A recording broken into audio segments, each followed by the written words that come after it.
Good morning, boys and girls in Year 3 and Year 4. Today we have a special project for you on Mary Seacole, an incredible black woman who did so much to help suffering soldiers during the Crimean War.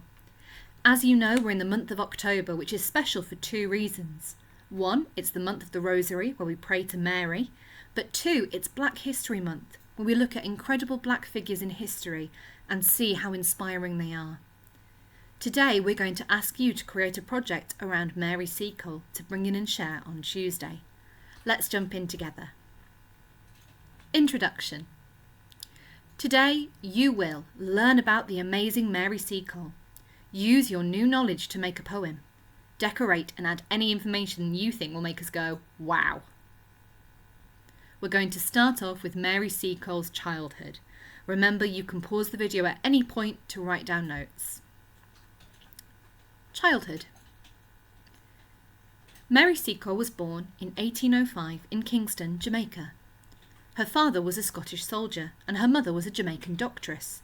A doctress was a healer who used African and Caribbean herbal remedies. Mary Seacole learnt about herbal remedies from her mother. Early life.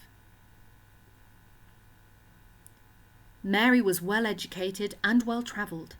On November the 10th, 1836, Mary married Edwin Horatio Hamilton Seacole, godson of Lord Admiral Nelson in Kingston, a very important person. Sadly, he died 8 years later. The Crimean War. When the war began, Mary Seacole travelled to London to visit the War Office. She wanted to help with the work that Florence Nightingale had started.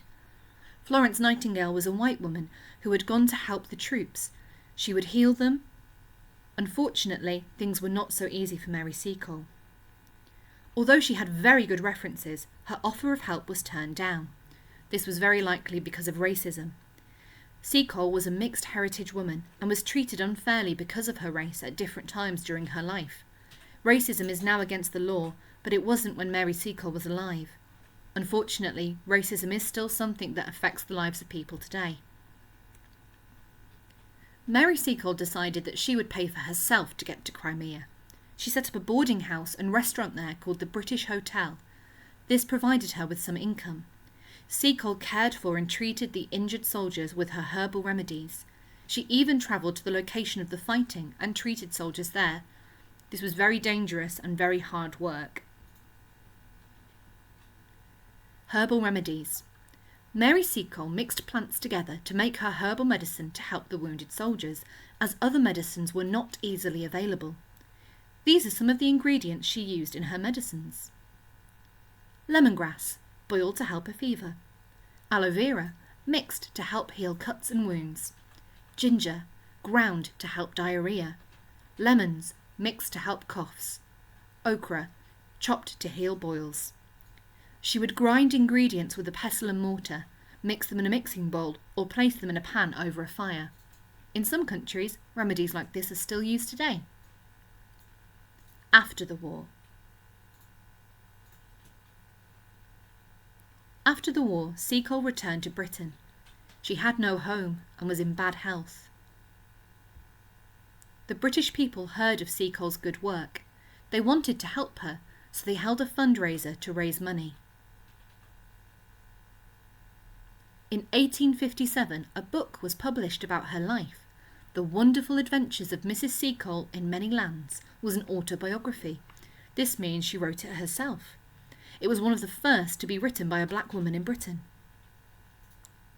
After her death. Mary Seacole died on the 14th of May, 1881, at the age of 76 in her home in London. Here's a picture of her gravestone. Here lies Mary Seacole, 1805 to 1881, of Kingston, Jamaica, a notable nurse who cared for the sick and wounded in the West Indies, Panama, and on the battlefields of Crimea. After her death, Seacole and her work were sadly forgotten. However, about 100 years later, a group of Jamaican nurses wanted to know more about her and started to make her famous again. In 2016, a statue built in her honour was unveiled at St Thomas's Hospital in London. Your task today. Use your new knowledge to make a poem.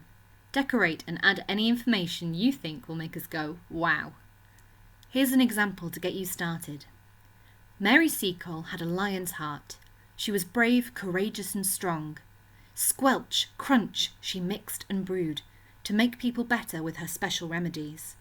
The herbs performed and people were cured, saving lives, fighting war, healing sick.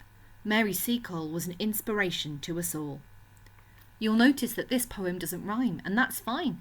If you would like your poem to rhyme, you can absolutely write it that way, but there are lots of other poetic devices you could use. For example, metaphor. Here we've said that Mary Seacole had a lion's heart. She didn't really have a lion's heart.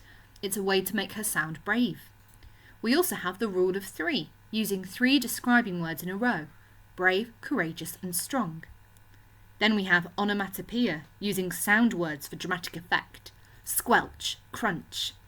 And lastly, we have personification, the herbs performed. Herbs aren't people, they can't really do anything, but we can describe them as though they are to make it sound more dramatic.